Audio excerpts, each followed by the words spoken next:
All right, so Kat, stop. You can't rub that. So I called my landlord, it was like the last phone call I had to make. And she's like, cool, you're calling because you're going to pay the rent. I'm going to move. And she's like, where are you moving? I have to be here half the time, and I have to be in Vegas like 2 weeks on, 2 weeks off because my son lives there, my daughter lives here, and that's what I need to do. I was like, oh my goodness, I wish more people, young people your age would do this. And like, I've been telling people, and like, she just really supported it. Really? It was incredibly affirming because, she's a very reasonable person. I told her, I said, thank you so much. Like, I love that. That was, affirming, even though I know I'm fully confident on my mission. So, well, it feels good to hear that too. It does. It makes it even there's only an easier one transition. There's only been one opposition. And so besides that one person, everybody has been like, holy cow, like I'm a little jealous, honestly, or like, something in that way of like, do it. Mm-hmm. And then the more I've thought about it and these days have gone by, the more free I have felt like ahead of time. Like I'm so ready for this. And I keep getting now Instagram and all that has dialed in what I'm seeing based on, obviously it's listening. Yeah, I know. Right. And so I'm getting just all the best footage and inspiration for people to like, just break free, just like do this, just go, live your dream. Don't worry about being domesticated. It's not a thing. And so I bet there's other guys out there that got a house and like anchored down because it's what their woman wanted, or vice versa, even possibly, right? Just someone, one of the two wants domestication, the other one doesn't really have a good solid reason why not. Yeah, and it just happens. So it just happens, but then when people kind of go freak out and stuff, like all the therapy and counseling in the world isn't gonna calm that, because yes, there's a price to pay for giving up the home. There's a price, and honestly, it's not bad for me. I'm fine. Yeah. I'm cool with it. But there's also a price and a bill coming for everyone else. Mm-hmm. There's a price for us that don't do this. It's just that we don't get that bill until the very end. And the person handing it to us is the ghost of our unfulfilled potentials. It's because everybody has their own sort of perspective. But there is a price to pay for staying in one place. Yeah. When I was a kid, I can't wait to be, an adult and 18 so I can go and travel the world and see everything and do all these things, Mm-hmm. No part of me was like, I can't wait to like settle in somewhere. Yeah. Everybody has different goals in life, and then there's something that might stop them or slow them down. They'll be like, oh, I'll do it later, and then they never do it because things get in the way, and then they're like, well, now I have to settle, or I have to do this, I have to do that. But I mean, that's good. So what is your first step going to be for this? So I started posting stuff for sale, and I posted this mirror, right? And I'm not cleaning anything. I'm just posting stuff. I saw that. I saw that and post. the mirror got some attention in all kinds of groups. So even though I don't look at feedback, I kept seeing laughy faces, and I'm like, why is everyone laughing at my marketplace posts? So I opened a couple of them because each group had the same thing, a totally different group of people commenting and talking about the mirror and how the stories it must have, because I'm in the picture, right? So then I started getting even weirder texts. One guy's like, hey, I just want to say, hey, handsome. And I'm like, okay. No and then like, way. Yeah, as I'm doing it, right? And then I'm getting like, all of a sudden one guy's like, hey, do you want to like take, and yes, they're all guys. Do you want to take a picture and something else? And I'll send you $10. Are you fucking serious? So after I sent the one picture for $10, I'm like, oh, God. wait a minute. Like, oh, God. wait a minute. Well, no, listen, this new, like, non-domesticated me didn't even hesitate. I didn't need to even know if it was AI or what. I'm just like, what color boxers you want me in? Oh, my God. I'll do it. And I mean, well, it's reasonable. I thought, oh, he wants a picture of my legs because, he wants to see how ripped my legs are. Oh, my God. Then he's like, what else? And I'm like, oh, God. So I'm like, wait. And then this morning I get one that's like, I'll pay 3 times the price if I can suck both your feet. And I'm oh, like, my God. Were you on OnlyFans? Like, what? I don't follow a very strict protocol for my plan. I could become a vagrant, but now I'm realizing I could also become a used up street whore. And Oh my I don't God. want that. Well, my initial thought was like, well, I need to figure out other things to do for money. This is not the way that I thought this was No, gonna go. I gotta. I did see that picture though. It's just you standing in front of the mirror, like over $100, or a mirror on the wall, or some shit. And then I see like magic mirror. I'm not even gonna go there. I don't Oh know. my God! It's But just, like, it was a dirty mirror. it's just proof. It's just proof that it is magic. It works. Oh my okay? God, that's I literally already funny. made money on it just by posting a picture of it. Oh my God, that's funny. I was like, well, if I'm gonna sell myself, I better wait and evaluate. I don't want to like be used up. Oh my God, Scary stuff. So, that's funny.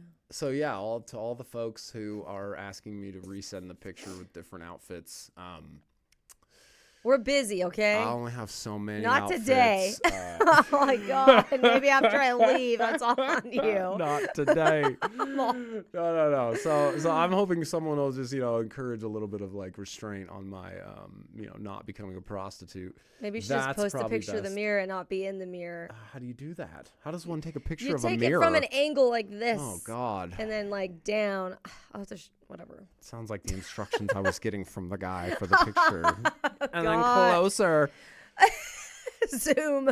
What's funny though is that I God. felt so free. I didn't care. I had no worries about I'm getting this $10. Like, I don't care. There's pictures of me on my Instagram at the gym in the same amount of outfit, like shorts and whatever. Like it wasn't weird. I was like, $10 is $10. Okay. They're like, what are you selling in the picture? That paid for 2 ice baths. Oh my gosh. I'm like, hey. Like all I so can then say. I started thinking about it. I'm like, okay, so I'm going to do a yard sale. I'm going to do a yard sale tomorrow and Monday. Right. So Sunday, Monday, yard sale. I'm going to there's a couple of bigger items I want to make sure I don't get undersold on, but I'm going to do a yard sale here. And I'm going to say a lot of it, I'm just going to say, make a donation to my travels. I'm not going to worry about the pricing as much on most of the things, but also trades. Because I'm going to be on the road. I need a 1911 Kimber because I have a bunch of accessories for that. So if someone had one they wanted to trade, I have, chainsaws and tools and all these things. So I'm going to suggest that. I'm going to make a little video and put it on my marketplace post, put a couple of items and then share it. But there'll be a video saying, and comments saying yard sale, trade. And then I'll put a list of things that I could use. Like one of those jumper boxes that you can charge up and then jump your car. Yeah, one of those. I have a really nice tents. I can pick. Sorry, I was just so stuck on when you said something about selling the products, and now I'm thinking of the mirror, and I'm like, what products are you going to trade for? I think I'm going to raise the price on the mirror. Oh my God. But I'll include a screenshot of those text messages that I've been getting for people too. So I'll say, I'll mention it and God. But yeah, I have to make sure I have these values I have to build new values and on whether or not to do unspeakable things because I'm going to be in Vegas. So when are you? So Carl went to an interview for a gig at a thing, and then all of a sudden you haven't heard from me for a week, and I'm just like, I'm just a whore in a male strip club. He's like, yeah, I joined. They all got what's that one place? Thunder Down Under, is that what it's called? I swear, if I get a freaking FaceTime call from that, I'm gonna die. We got to keep it clean. The whole point is that I'm going to be with my son. I'm done not being with him. I'm done with this life of being controlled. That's the goal. And that's what's happening. So I'm going to do this yard sale. I'm going to raise this money. And I'm also going to have a lot of fun checking out your venue later. Oh, yes. That's going to be fun. I'm going to be able to challenge myself. So between now and then, I'm going to figure out what camera I'm going to use and how. I got to test the GoPro, make sure she's charged up. Yeah. I don't know where my extra batteries are. I think my son has half the accessories with him. So, yeah, that'll be cool. I mean, yeah, that'll be super cool. And then I'll use whatever else part of the day today to be setting up all the stuff. Oh, I found a guy. I have a buddy. His name's Russell, and he has a clothing company. He's had it forever. When I used to be in the e-cig industry or tobacco industry, it was badass stuff, So I want to do something, and then as we're doing this, and as I'm on, because what time? I was thinking, do you want me to be there before the event opens? I wouldn't, because I'm just gonna be sitting there halfway through. Setting up for a while. It starts at 4, ends at 8, so I'd say 5. 5 maybe? is good. Yeah. Okay. So I want to get together with Russell and talk to him about this, like, this branding stuff and come up with a plan, because having a partner on that side makes it easier for that now. But you make stuff. So do you already print clothing and stuff? Or? So I do, but I don't have. Would it be I don't better have for like us the sublimation printer or the DTF printer. So You're I just have to screen actually. printing? Yeah, I'm Okay. like. So it'd probably be for right now. It'd probably be better for a thing like this then, where we have it kind of automated on that side. Yeah, like I could do like how your hat has I do the iron-on patches too, but like I said, I will get those wholesale for the ones that I choose or pick. But there is a website that I found that'll be good. So practice makes perfect is like my slogan. I wanna remember that all the time. Practice makes perfect if you practice at something. But I'm noticing a lot of people, when I talk to them now, I'm picking up on new stuff that I didn't before. Like when someone's telling me everyone around me is thinking I'm crazy and I just was going through something, but I'm calm now, so everyone around me is okay now. I'm starting to see that and be like, you might have suppressed your inner creative for the sake of the life you're wanting to live inside of, which is fine, but it's not a thing. Yeah. Like suppressing your inner self because you think that it's normal to stay in one spot on the planet, in one place. Like it's just everybody was taught something, and a lot of it is fear.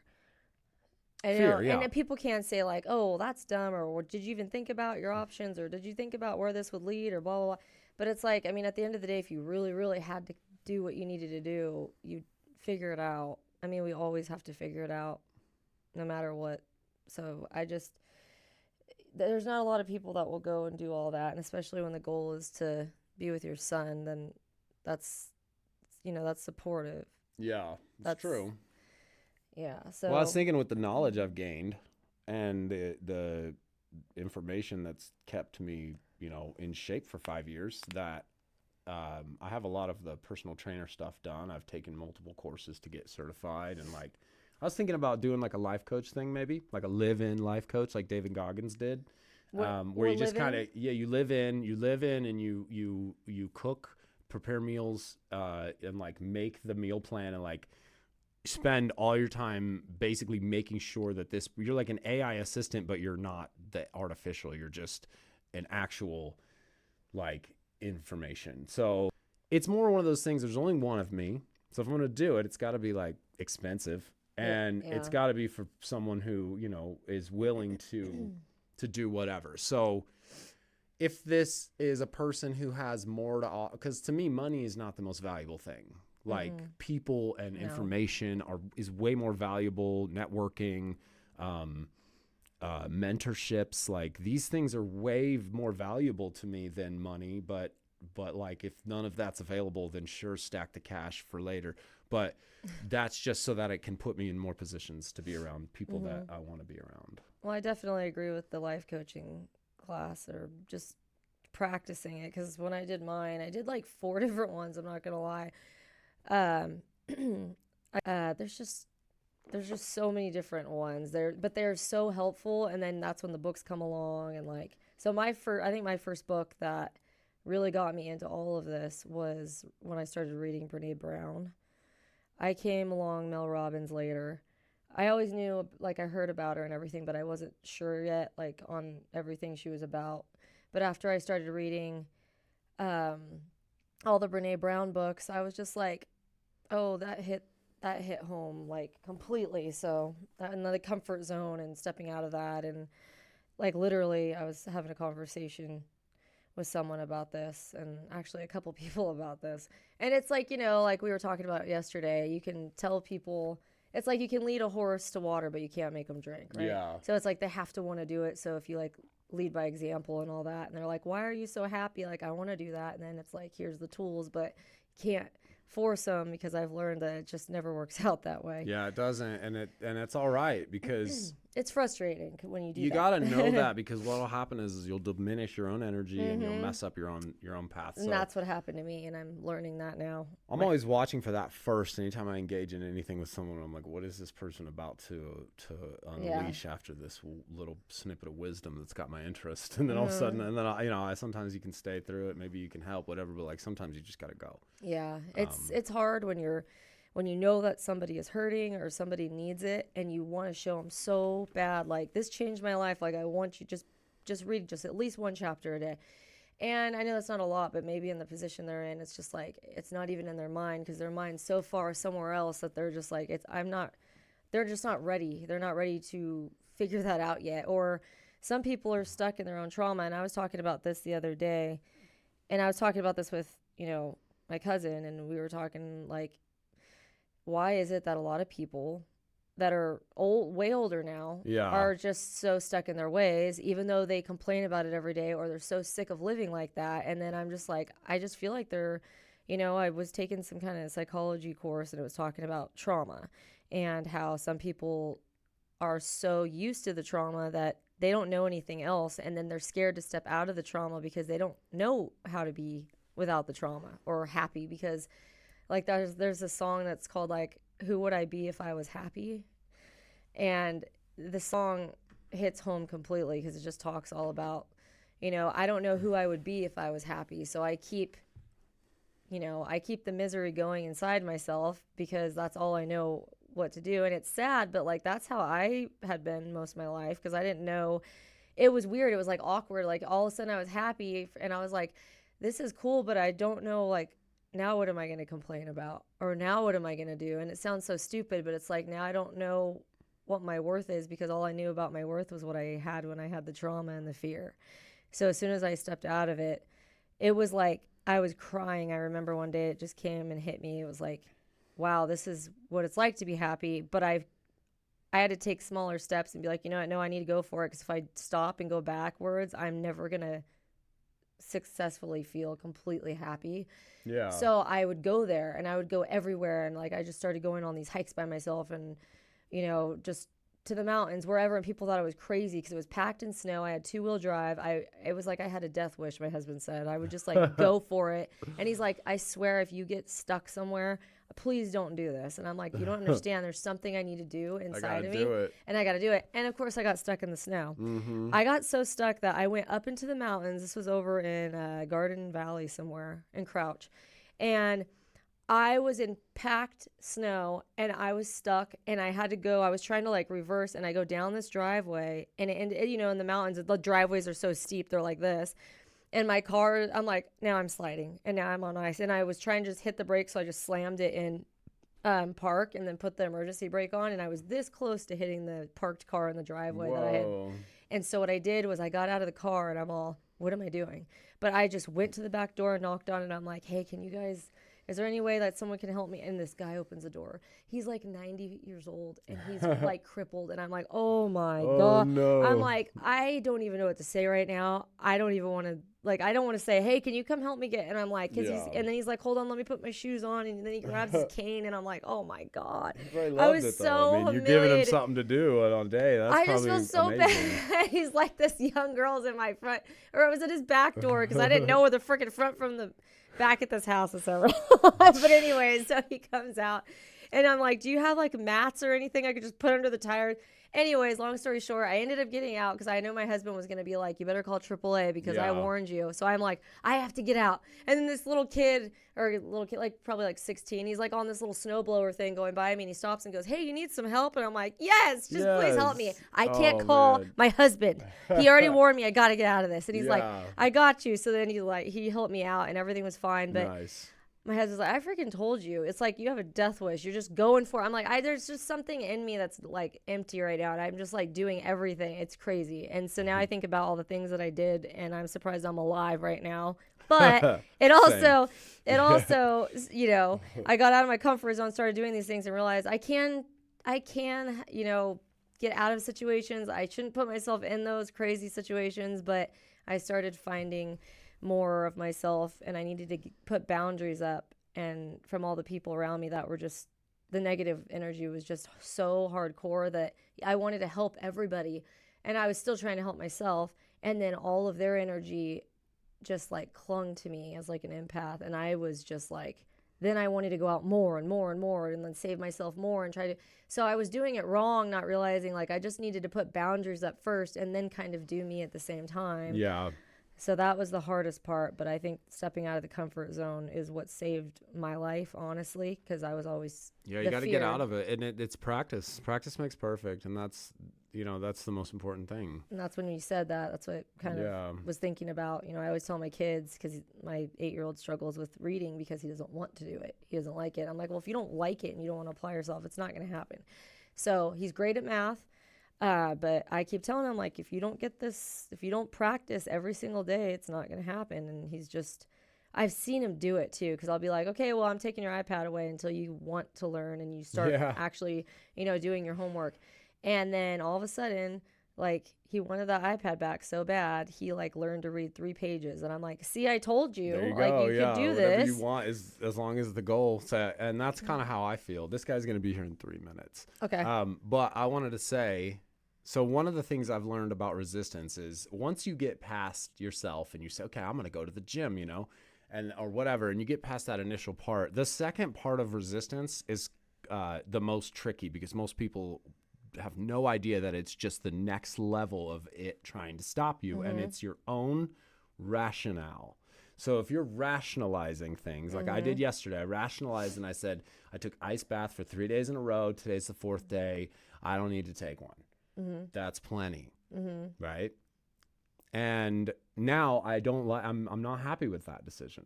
Here I am being like, this is not part of the plan. I just took one today, 4 and 5 days. But what happened was I woke up, my back hurt, all my ache. I started to feel almost 40 again, like right away. And then so I'm remembering that like rationalizing, and the same thing happened today. I don't need to do this. I got stuff to do. Like, there's things to do, whatever. And so what I did was I just didn't argue with it. I just went and bought the ice while I was rationalizing. Well, it's like your brain's trying to protect you again, saying, no, don't do this. Don't do it. Yeah. And so when you rationalize and say, well, you need a place. Like, if I was to rationalize right now, I'd be like, well, I need a house to live in and all these things. But the truth is that the price that I'm paying every day is not being able to be with my son. Exactly. That's not worth it to me. I understand that. At all. And so I'm like, man, so because, there's a common saying about that, about the price. There is a price for not chasing your dreams. And that price is the greatest. It's just that it's at the end. Yeah. It's later in life. And some people hit that in their 60s, 70s, and then I'm talking to them and they're telling me, like, don't ever trade like time with your kids for anything earthly. I see that. I get a lot of that from when I'm bartending, and I meet older people and they're like, just listen, we've gone through this already. You're going to be the best when you're in your 50s. And I'm like, really? I got to wait that long? And they're like, you're still figuring it out in your 30s. Your 40s are still like, now you're planting your feet, trying to figure out like, okay, is this what I want? And then 20 by your to 50s, 35 is like a 20 nightmare. was fine. Like 20s were like, oh my God, I hated my 20s. Oh man. I didn't know who I was. I was just like on parties all the time. I freaking like did not love myself. I was just trying to fill voids. Oh, it was the worst. I would never take my 20. Oh, I would never relive that again, ever. Yeah. It's a lot of people though, so. Well, there's a lot of scenarios that I've read, since I've just read constant books about like this stuff, where people are already a successful entrepreneur, built a big company, have lots of money, and then they find themselves in this pit of despair and stressed to the max, right? And never knew any of this stuff. And then they go through that spiritual transformation. It doesn't matter if you've $1 million or just no dollars. And that's the thing that's hard to understand, because a lot of people think they can skip this, what I'm talking about, what you and me are talking about. They can skip this if they just make a lot of money. Yeah, no. But the truth is that it's just a matter of time. It's a distraction. And the longer you go, the money can actually keep you from realizing that something's still not right. And then the emptiness so it's actually playing it's worsening it, because it's making it worse.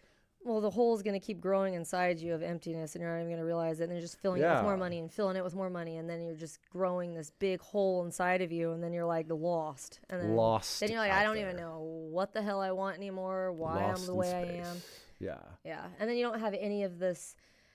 I totally get it. Yeah. Yeah, And having direction is everything. Because honestly, I remember the anxiety of just not knowing what the point of life was. I mean, I had that most of my life. I felt like, am I supposed to be doing something more or different or whatever? And the answer is yes. And that went away after I read some monk and stoic books. All of a sudden, I realized that I knew what the purpose of life was. It's to fulfill my purpose, my destiny, to use my gifts that I was given and my body and my voice and like everything about me that's strong and and to help others with that. So if there's people out there that I would want to be helping, that I care about, that I'm passionate about, and they don't have that voice, I imagine like if I was fighting for their cause. Yeah. Like I'll show up somewhere, they can't, maybe I can. I'm loud, it needs to be used for good. And that's where I feel like that's why we connect so well on doing this, because I'm the same exact way. And I'm like, that's why I wrote my book, because originally I was just going to keep just write it and publish it just for me. But then I'm thinking, I'm like, this could, after I was like going through it and reading it all, I'm like, everything I wrote, this could actually help a lot of people. And